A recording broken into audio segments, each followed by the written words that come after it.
প্রত্যেকজন মানুষ গভর্নমেন্ট স্কুলে শিক্ষক হবার নিকা চায়, বাট কোন নিজের ছেলে সন্তানকে গভর্নমেন্ট স্কুলে পড়াইতে চায় না। বর্তমান আসামে পরিবর্তন সরকার, এই পরিবর্তন সরকারে আসামের শিক্ষা, আসামের এডুকেশন কতটুকু পরিবর্তন করছে এই বিষয় নিয়ে আজকের ভিডিওতে আলোচনা করব। আর প্রথমে একটা কথা বলে দেয়, যারা যারা আমার চ্যানেলে নতুন আমার ভিডিও দেখতেছেন তারা অবশ্যই সাবস্ক্রাইব করে নেবেন।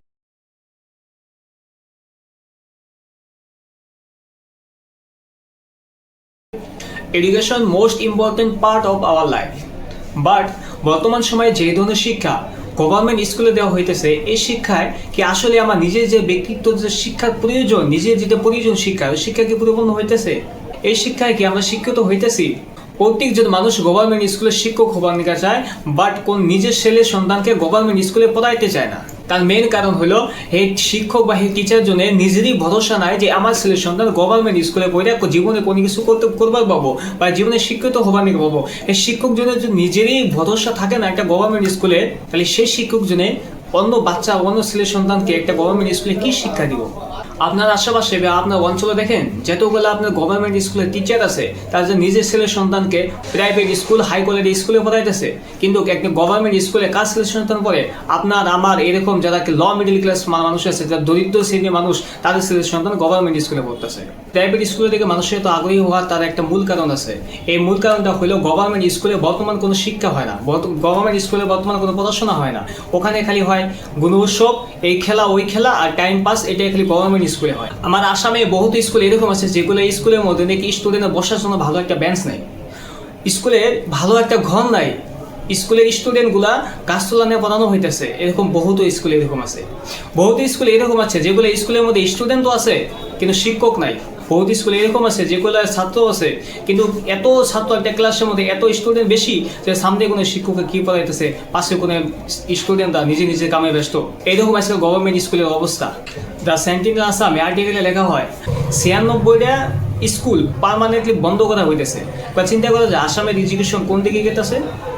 কিন্তু আমাদের আসাম সরকার এডুকেশনের প্রতি বিন্দু মাত্র এখানে কোনো ধ্যান নাই আমাদের আসাম সরকারে।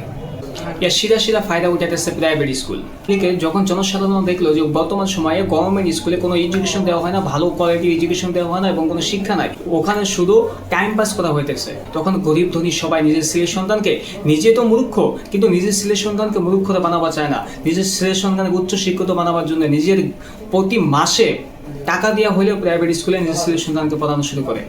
এর সিধা সিধা যদি আমরা মতলব কোম্পানির কাছে, এটা একটা সরকারের খুবই বড় একটা হার। প্রতি বছর দেখা যায় যখন আমার মেট্রিকের রেজাল্ট বা হায়ার সেকেন্ডারি রেজাল্ট যখন হয়, তখন প্রতি বছরে দেখা যায় যে গভর্নমেন্ট স্কুলে কোনো স্টুডেন্ট একটা টপ করতে পারে না। টপ তো দূরের কথা, আবার আশপাশ দেওয়া যাওয়া পারে না, কিন্তু প্রতি বছর আমার প্রাইভেট স্কুলের স্টুডেন্টগুলো টপ করতেছে, ভালো র্যাঙ্ক নিয়ে পাস করতেছে।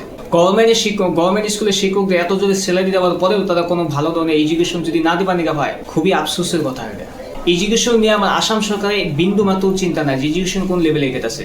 আমার আসাম সরকারের সবচেয়ে বড় চিন্তা হলো কেরা কি খাবো, কেরা কি করবো, কেরা কোন সময় ঘুমাবো, কেরা কোন সময় মুতবো, এগুলো নিয়ে আমার আসাম সরকারের চিন্তা। প্রতি বছর আসামে স্কুলগুলো বন্ধ হয়ে যাইতেছে, আর এখানে আমার আসাম সরকার গুণ উৎসব নিয়ে ব্যস্ত। গুণ উৎসব আরম্ভ হয় 2017 সালে, আর 2017 সালে গুণ উৎসবের বাজেট থাকে 10 কোটি টাকা। এই 10 কোটি টাকা বাড়তে বাড়তে 2013 সালে গুণ উৎসবের বাজেট হয় 30 কোটি টাকা। আর কিন্তু সামনে আবারও গুণ উৎসব 2024 আসতেছে। এখানে যে কত কোটি টাকা বাজেট হবো উপরওয়ালাই জানে। এই গুণ উৎসবের নামে প্রতি বছর আপনার আর আমার পকেটের টাকা, যেটা জিএসটি নামে গভর্নমেন্টের কাছে দিতেছি আমরা, এই টাকাগুলো বেকার নষ্ট করে আসাম সরকার। আপনার আর আমার এই কষ্ট টাকাগুলো গুণ উৎসবের নাম দিয়ে নষ্ট না করে এই টাকাগুলো আমি আসাম সরকারের কাছে অনুরোধ করি অন্য একটা ভালো কামের জন্য খরচা করার জন্য। তো আজকের ভিডিও এই অবধি। আমি আশা করবো আপনারা ভিডিওর ফিডব্যাকটা অবশ্যই দিবেন, আর অবশ্যই আমার চ্যানেলে যারা নতুন দেখতেছেন চ্যানেলটাকে সাবস্ক্রাইব করবেন। তো দেখা হবে ইনশাল্লাহ নেক্সট ভিডিওতে।